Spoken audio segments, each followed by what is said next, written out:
बड़ी खबर, Donald Trump का बयान। ट्रंप ने बनाया है हॉर्मूज को खोलने का प्लान और मित्र देशों के साथ यूएस ऑपरेशन चलाएगा। ईरान से तेल सप्लाई रोकने पर और सख्ती को लेकर यह खबर है। ईरानी बंदरगाहों की नाकेबंदी जारी रहेगी। अमेरिकी अधिकारी के हवाले से एपी की ये रिपोर्ट क्या बड़ा दावा कर रही है, क्योंकि ये बड़ी खबर है, जहां आपको बता दें कि अब हॉर्मूज को खोलने के प्लान को लेकर इसमें दावा किया गया है और दावा यह कि मित्र देशों के साथ यूएस ऑपरेशन चलाएगा। मकसद ईरान से तेल सप्लाई रोकने पर और सख्ती और ईरानी बंदरगाहों की नाकेबंदी को जारी रखना। और एक और बड़ी खबर, यूएस की सैन्य तैयारी पर इजरायल का दावा। दोबारा जंग शुरू करने पर विचार कर रहा है अमेरिका। ईरान में नेतृत्व परिवर्तन बहुत जरूरी है, इजरायल कार्ड्स की तरफ से कहा गया।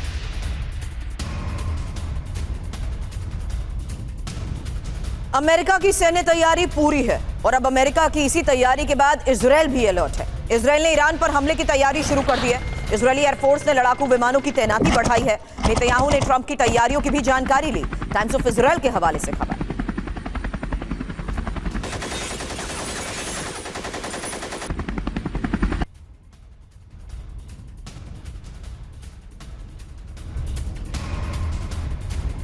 ईरान के सर्वोच्च नेता मुस्तफा का ताजा बयान। अमेरिका मुक्त भविष्य की तरफ अब ईरान बढ़ रहा है। समुद्र में अमेरिकी नाकाबंदी पर बहुत जल्द हम लगाम लगाने वाले हैं।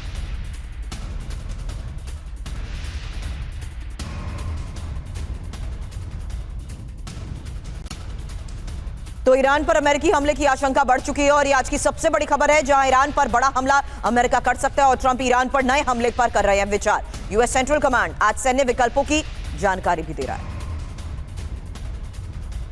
तो अब वो सैन्य विकल्प है क्या, ये एक सबसे बड़ा सवाल है, क्योंकि यूएस की पूरी तैयारी और ईरान का घेराव करते हुए यूएस की तैयारी को लेकर कई दावे किए जा चुके हैं। हालांकि खबर यूएस सेंट्रल कमांड को लेकर भी है, जो सैन्य विकल्पों की ही जानकारी दे रहा है, जिससे साफ है कि अब ईरान पर नए हमले पर हो रहा है विचार।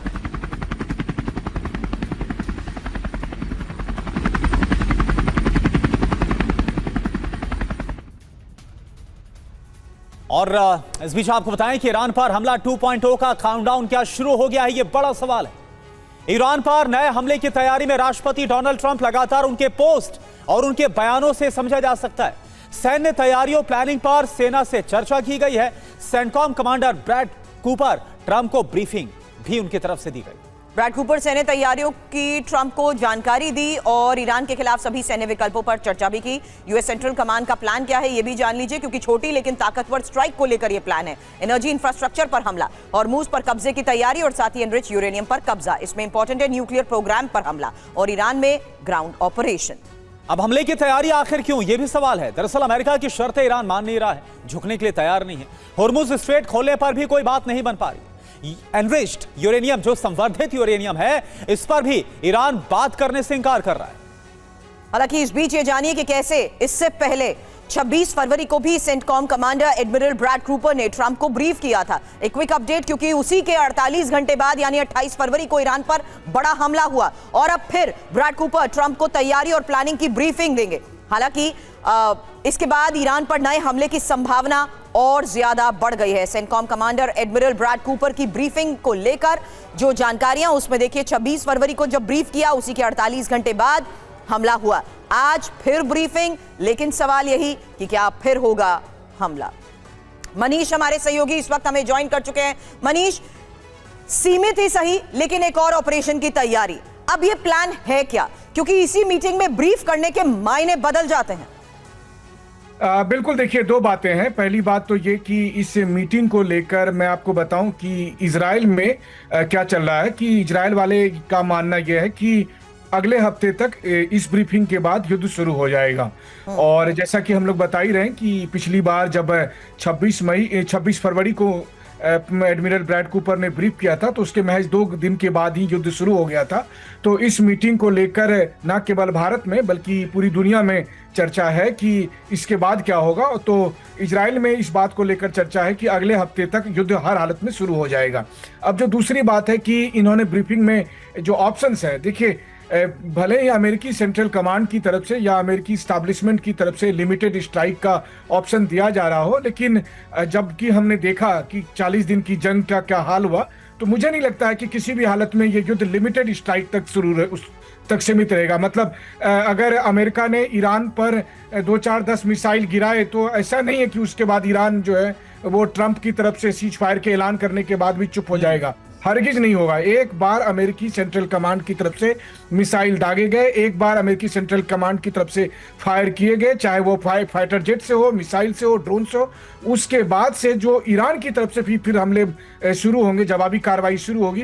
तो मुझे लगता है इस वक्त ट्रंप के भी सीज फायर के ऐलान के बाद भी शायद ही रुक सके, तो ये एक संभावना है। लेकिन बहरहाल एडमिरल ब्रैड कूपर के इस ब्रीफिंग को लेकर काफी हलचल हो गई है और सबसे बड़ी बात है कि ये सब कुछ तब किया जा रहा है जबकि जमीन पर और समंदर में ईरान के खिलाफ अमेरिका ने न केवल नाकेबंदी की है बल्कि इस तरह से डिप्लॉयमेंट किया है कि वो ये मानकर चल रहे हैं कि कुछ ही पल में अगर युद्ध शुरू हुआ तो उसको किस तरीके से डील करना है।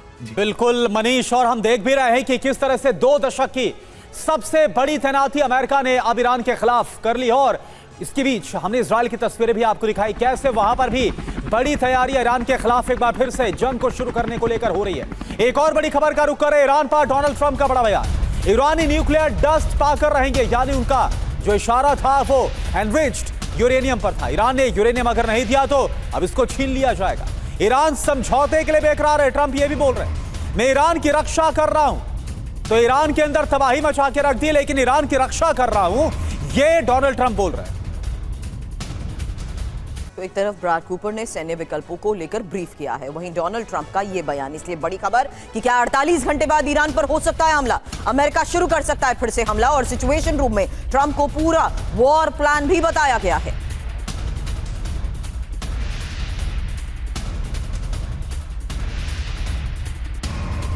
और एक और बड़ी खबर, अमेरिका की सैन्य तैयारी के बाद इजराइल अलर्ट मोड पर है। इजराइल ने ईरान पर हमले की तैयारी शुरू कर दी है। इजराइल एयरफोर्स ने विमानों की तैनाती बढ़ाई है। नेतन्याहू ने ट्रंप की तैयारियों की जानकारी दी है टाइम्स ऑफ इजराइल के हवाले से, यह बड़ी खबर। तो ये तस्वीरें भी आपको हम दिखा रहे हैं। इजराइल भी अपने स्तर पर लगातार तैयारियों का अंजाम दे रहा है, और अगर अमेरिका एक बार फिर से हमले को लेकर ग्रीन सिग्नल देता है, डोनाल्ड ट्रंप एक बार फिर से गो अहेड का ऐलान करते हैं, तो ये शायद से, जैसा एक्सपर्ट्स का दावा है कि इजराइल तो यही चाह रहा था, क्योंकि इजराइल का कहना है कि जब तक सत्ता परिवर्तन नहीं हो जाता तब तक वो युद्ध को जारी रखेंगे।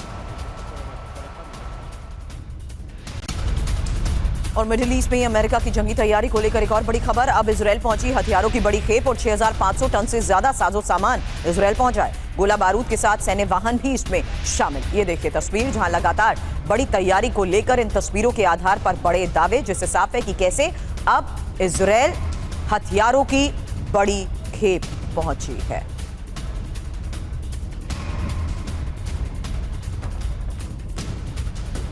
साफ है मिडिल ईस्ट में यूएस की सैन्य तैनाती बढ़ चुकी है और अब कतर में तैनात किए गए हैं कई लड़ाकू विमान। एक और खबर है, क्योंकि कतर में 3 रिफ्यूलिंग विमानों की तैनाती को लेकर यह खबर। अल उदैद हवाई अड्डे पर भी हलचल तेज, एयर ट्रैफिक इंडेक्स से तैनाती का दावा किया गया। तो यूएस की यही तैयारी आने वाले वक्त में होने वाले ऑपरेशन को लेकर एक बहुत बड़ा संकेत है, जिससे साफ है कि न सिर्फ इजराइल भी अब अगले फेज ऑफ ऑपरेशन के लिए तैयारी का दावा कर रहा है। यूएस की सैन्य तैनाती बढ़ चुकी है और कतर में कई लड़ाकू विमानों को तैनात किया गया है।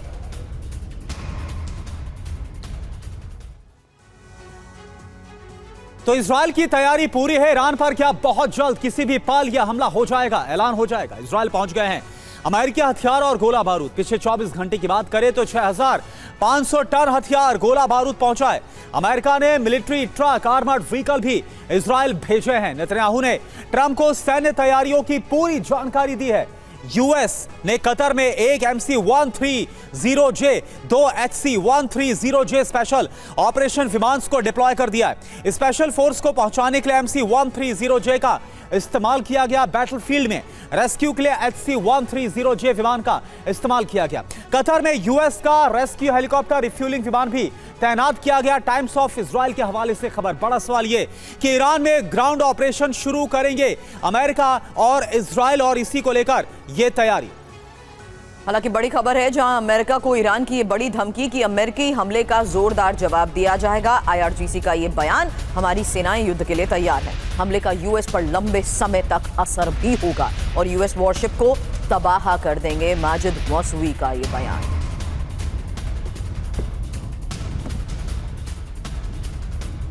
तो IRGC भी बड़े स्तर पर हमले की तैयारी कर चुका है। वहीं यूएस की इन्हीं तैयारियों के बीच आने वाले कुछ घंटों में बड़ा फैसला संभव, इसीलिए माजिद मौसवी का यह बयान कि यूएस वॉरशिप हो या यूएस का कोई भी ठिकाना, बड़े स्तर पर ईरान हमले के लिए तैयार है। इधर हमले की आशंका में तेहरान में हाई अलर्ट। तेहरान में एयर डिफेंस सिस्टम एक्टिव है। हमले से बचने के लिए एयर डिफेंस तैनात किया गया, रॉयटर्स के हवाले से यह खबर। तो देखिए, ईरान ने भी अपने स्तर पर तैयारियां तेज कर दी हैं। ईरान में एयर डिफेंस सिस्टम अब सक्रिय हो गए, क्योंकि ईरान को भी पता है कि कभी भी एक बार फिर से इजराइल और अमेरिका युद्ध शुरू कर सकते हैं। वार्ता को लेकर जब कोई प्रोग्रेस नहीं हुई है तो इसके बाद युद्ध की आशंका बहुत ज्यादा गहरा गई। जल्द समझिए कि इसी हमले की आशंका के बीच तेहरान में कैसे हाई अलर्ट है, क्योंकि खबर है कि सीजफायर के बाद पहली बार तेहरान में एयर डिफेंस एक्टिव। खबर है कि एयर स्ट्राइक की आशंका के बीच ही एयर डिफेंस को तैनात किया गया है। वहीं तेहरान में एयर डिफेंस से फायरिंग की भी आवाजें सुनाई गई और साथ ही ईरानी आर्म फोर्स ने सुरक्षा व्यवस्था को एक्टिव भी किया है। और डोनाल्ड ट्रंप ने ब्रिज एनर्जी इंफ्रास्ट्रक्चर पर हमले की धमकी दी है। यूएस की शर्त नहीं मानने पर पहले से बड़े हमले किए जाएंगे, यह कहा गया। एक और बड़ी खबर इराक के एरबिल से, जहां पर ईरान ने बड़े हमले को अंजाम दिया। दरअसल यह हमला एरबिल में कुर्द ठिकानों पर किया गया। ईरान की तरफ से कुर्द ठिकानों पर शाही ड्रोन से हमला किया गया। एरबिल में कुर्द मुख्यालय पर ड्रोन से स्ट्राइक, कई कुर्द लोगों के मारे जाने की खबर है। आपको याद होगा कि जब इससे पहले यह कहा जा रहा था कि ग्राउंड ऑपरेशन अमेरिका शुरू कर सकता है, तब इन्हीं कुर्द लड़ाकों का जिक्र था कि शायद से कुर्द लड़ाकों की मदद अमेरिका ले सकता है। और अब देखिए कैसे दहला इराक का एरबिल। ईरानी ड्रोन हमले से दहला इराक का एरबिल। रिहायशी इलाकों में कई ड्रोन अटैक को लेकर खबर। एरबिल के कोया में भी कई रिहायशी इमारतें क्षतिग्रस्त हो गई। ये देखिए तस्वीर, कई रिहायशी इमारतों में आग लग गई। एरबिल में जान बचाकर भागते दिखे लोग।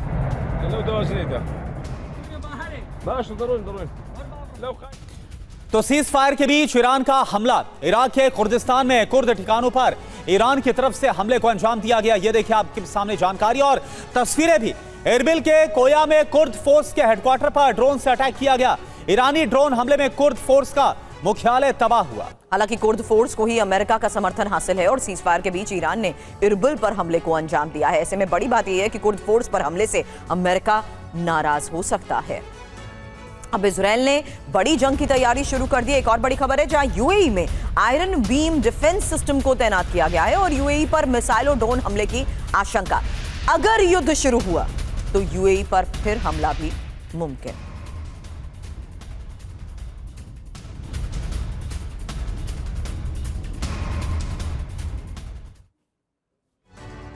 तो इजराइल की बड़ी तैयारी, जहां लेजर बीम की तैनाती। खबर क्या है, इजराइल ने अब लेजर बीम डिफेंस सिस्टम को तैनात किया है। खबर है ये है कि यूएई में तैनात हो चुके हैं iron beam defence system.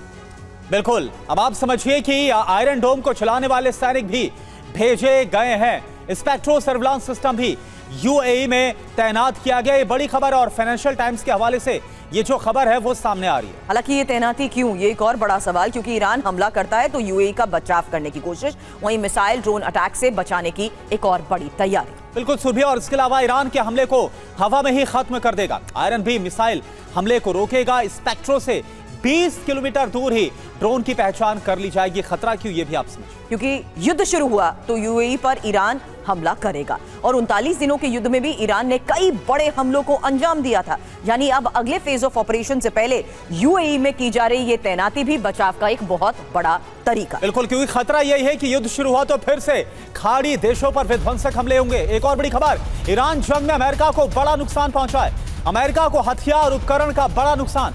America को करीब 28 अरब डॉलर का नुकसान पहुंचा है। असली नुकसान लेकिन करीब 50 अरब डॉलर का बताया जा रहा है, यह कहना है।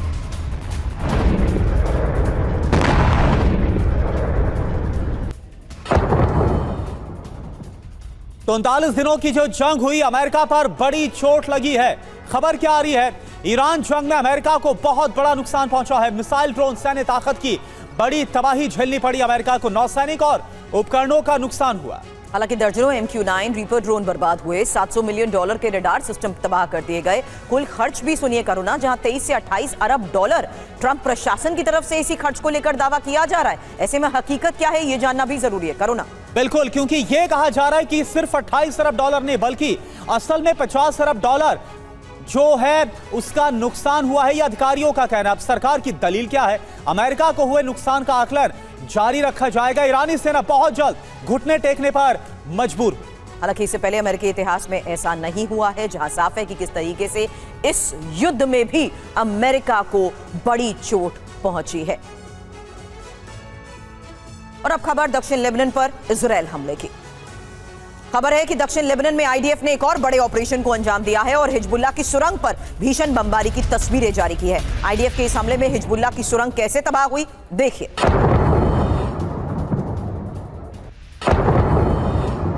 हिजबुल्लाह के टनल में गोला बारूद होने का दावा।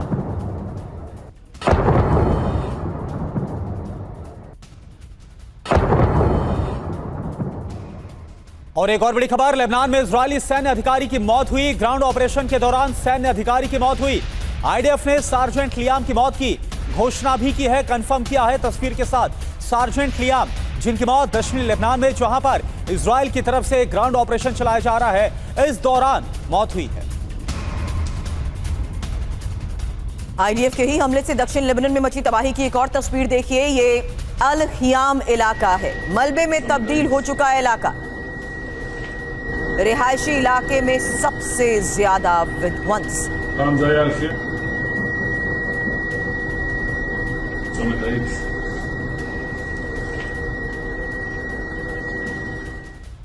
और एक और बड़ी खबर लेबनान से, जहां पर हिजबुल्लाह पर विध्वंसक हमला हुआ।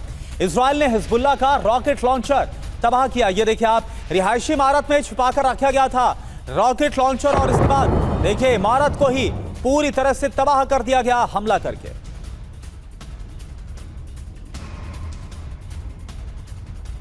दक्षिणी लेबनान से तबाही की तस्वीर सामने आई है और इजरायली लड़ाकू विमान ने भीषण बमबारी को अंजाम दिया। इजरायली स्ट्राइक में कई इमारतें कैसे जमींदोज हो गई, देखिए।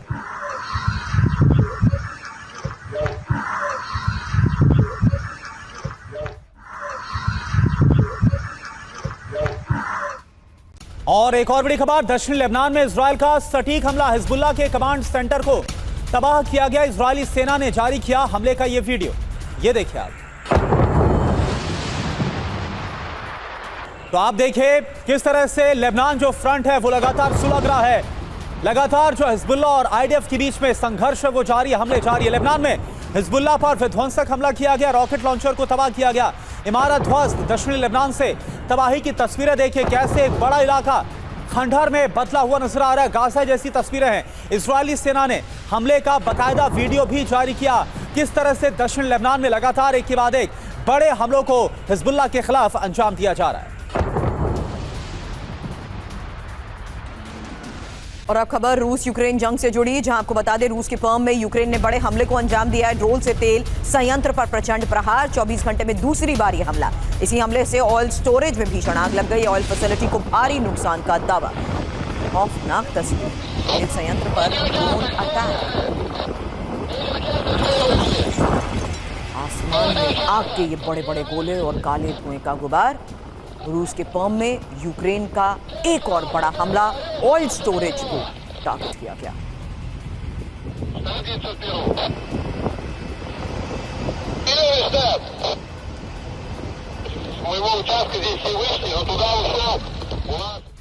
तो आप देखें, पूरी दुनिया को चिंता में डालने वाली ये खबर, क्योंकि एक बार फिर से रूस और यूक्रेन की जो जंग है वो और विध्वंसक होती नजर आ रही है। ये देखिए, नेप्रो के रिहायशी इलाके में ड्रोन से हमला हुआ। यात्री बस से टकराया रूस का ड्रोन, भीषण धमाके से बस में आग लग गई। गनीमत रही कि हमले के वक्त खाली थी बस, ड्राइवर समेत 2 लोग हमले में घायल हुए। ये देखिए आप, ये ड्रोन जो इस वक्त आपको नजर आ रहा है वो किस तरह से एक बस से टकराया, ये उसकी आप तस्वीरें देख पा रहे हैं। शाहिद ड्रोन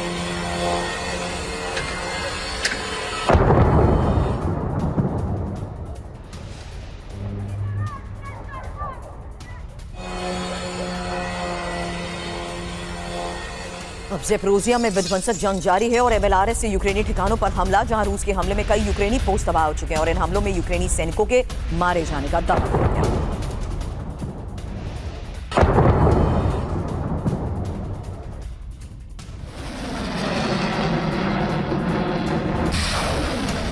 और एक और बड़ी खबर, रूस यूक्रेन में आमने सामने की लड़ाई हो रही है। बंकर में छिपे रूसी सैनिकों पर हमला, दोनों ओर से हुई भयंकर गोलीबारी, रूसी सैनिकों को जिंदा पकड़ने का दावा। ये देखिए आप, यूक्रेन ने जारी किया हमले का वीडियो।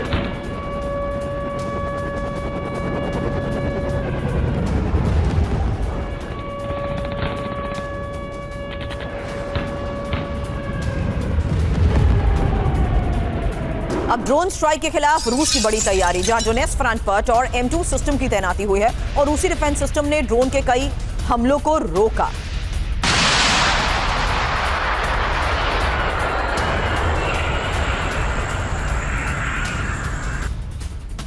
और एक और बड़ी खबर, यूक्रेनी ठिकाने पर रूस का बड़ा हमला, स्ट्राइक के बाद गोला बारूद में धमाके की खबर। हमले में कई सैनिकों के मारे जाने का दावा।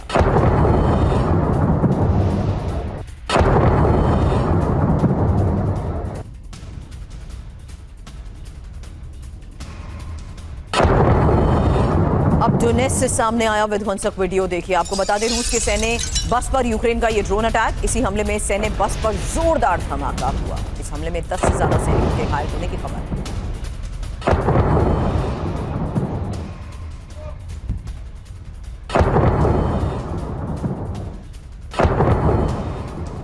तो देखिए क्या खबर है कोलकाता से भवानीपुर, जो कि ममता बनर्जी की कॉन्स्टिट्यूंसी। यहां से एक बार फिर से ममता बनर्जी ने चुनाव लड़ा और स्ट्रांग रूम के बाहर देर रात भवानीपुर में हंगामा हुआ। ममता बनर्जी की स्ट्रांग रूम पहुंचने पर जमकर बवाल हुआ। टीएमसी बीजेपी कार्यकर्ता आपस में भिड़ गए। टीएमसी ने बैलेट बॉक्स ईवीएम से छेड़खानी का आरोप लगाया। बीजेपी ने कहा हार से पहले टीएमसी बौखलाई हुई है।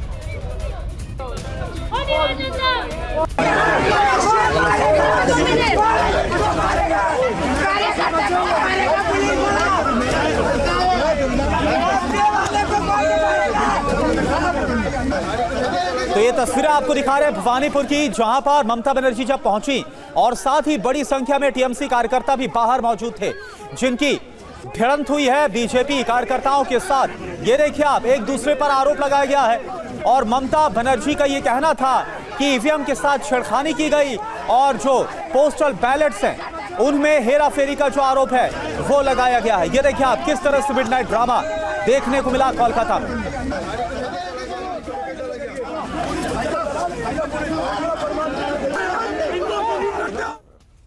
बड़ी खबर यह है कि भवानीपुर में ममता बनर्जी स्ट्रांग रूम पहुंची और सखावत मेमोरियल स्कूल में बने स्ट्रांग रूम ममता बनर्जी पहुंची। करीब 4 घंटे तक ही स्ट्रांग रूम में ममता बनर्जी रही। हालांकि ममता बनर्जी ने ईवीएम में गड़बड़ी की आशंका जताई और भवानीपुर से ही ममता बनर्जी टीएमसी की उम्मीदवार हैं और करीब 4 घंटे तक ही स्ट्रांग रूम में रही ममता बनर्जी और ईवीएम में गड़बड़ी की आशंका जताई। ममता बनर्जी का स्ट्रांग रूम में गड़बड़ी का आरोप, पोस्टल बैलेट इधर उधर किए जा रहे थे। ये ममता बनर्जी की तरफ से बहुत ही ज्यादा गंभीर आरोप है। मुझे अंदर जाने से रोका गया, ममता बनर्जी का कहना है। ईवीएम लूटने की कोशिश की जा रही है, ईवीएम को लूटने नहीं देंगे, ममता बनर्जी का कहना है। कुछ सुपर पावर पुलिस पर दबाव डाल रहे हैं। केंद्रीय बलों ने मुझे अंदर जाने से रोका।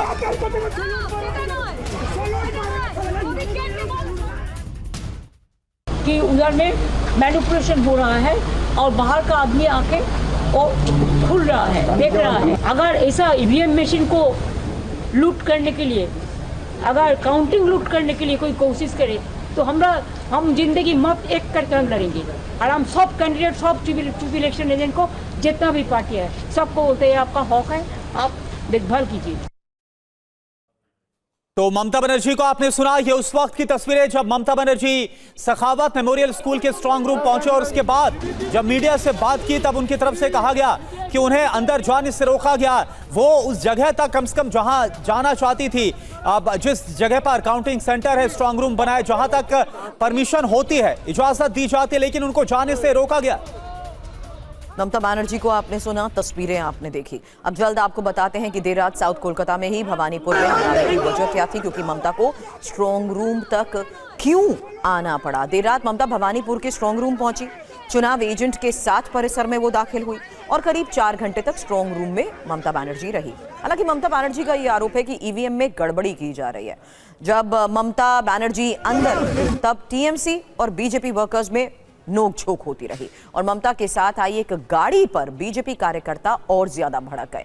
बीजेपी वर्कर्स का यह आरोप है कि गाड़ी में ममता ईवीएम लाई हैं और समझाने बुझाने के बाद दोनों पक्ष के कार्यकर्ता शांत भी हुए। भवानीपुर में ममता का मुकाबला शुभेंदु अधिकारी से है। इस बीच आपको बता दें, जिस वक्त कोलकाता के भवानीपुर के सखावत मेमोरियल स्कूल में बने स्ट्रांग रूम के बाहर हंगामा हो रहा था, उसी वक्त टीवी 9 संवाददाता कुमार कुंदन भी वहां मौजूद थे।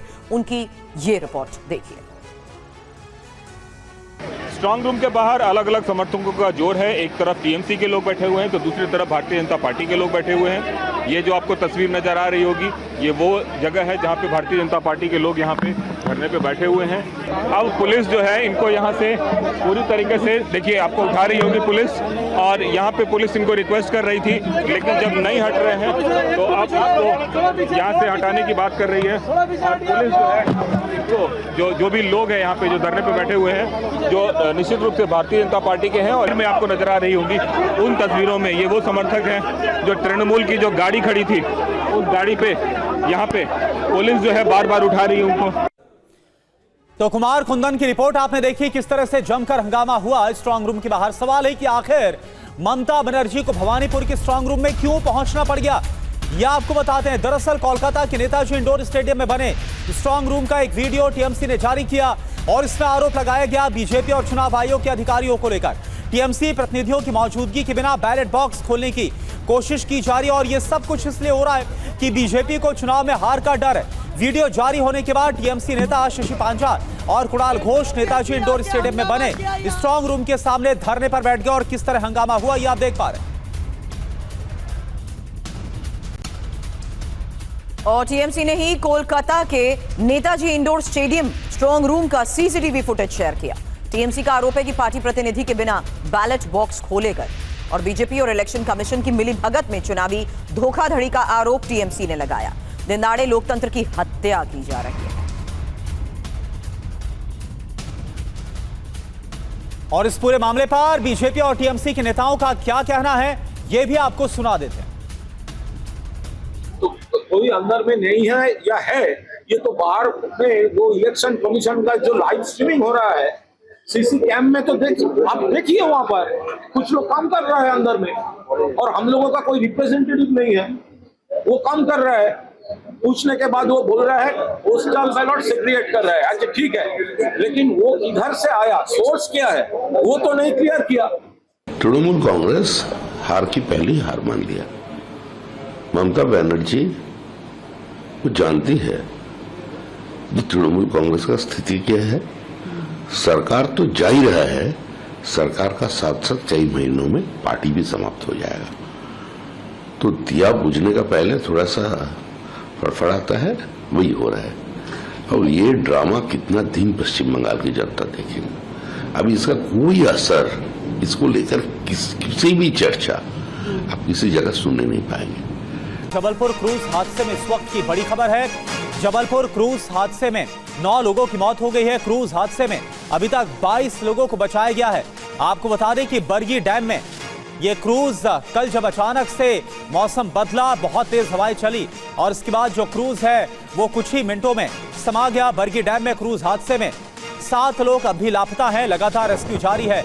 लापता लोगों की तलाश के लिए रेस्क्यू किया जा रहा है। जबलपुर के बरगी डैम में कल क्रूज पलटा था। तेज हवा की वजह से यह क्रूज पलट गया था। ये उस वक्त की तस्वीर भी आपको दिखा रहे हैं। मृतकों के परिवार वालों के लिए 4-4 लाख रुपए के मुआवजे का ऐलान किया गया है। ये बहुत ही दुखद हादसा जो कि कल जबलपुर के बरगी डैम से सामने आया। और बरगी डैम की बात करें तो यहाँ पर रोजाना बड़ी संख्या में पर्यटक पहुंचते हैं, लेकिन कल का जो दिन था वो पर्यटकों के लिए बहुत ज्यादा भारी पड़ा, जब एक जो क्रूज है वो खराब मौसम की वजह से और तेज हवाओं की वजह से क्रूज डूब गई और उसके बाद ये बड़ा हादसा हुआ। अभी तक की अपडेट यह है, क्रूज हादसे में 9 लोगों की मौत हुई है। शुभम, अब भी 7 लोग लापता बताए जा रहे हैं। रेस्क्यू को लेकर और क्या जानकारी?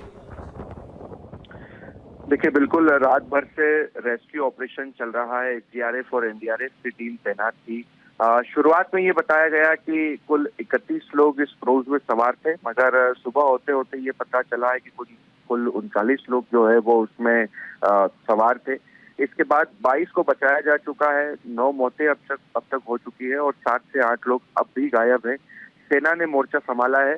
जो मुश्किलें आ रही है वो इस तरह से आ रही है कि क्रूज पूरी तरह से डूब चुका है, लिहाजा जो विजिबिलिटी है नीचे वो काफी कम है।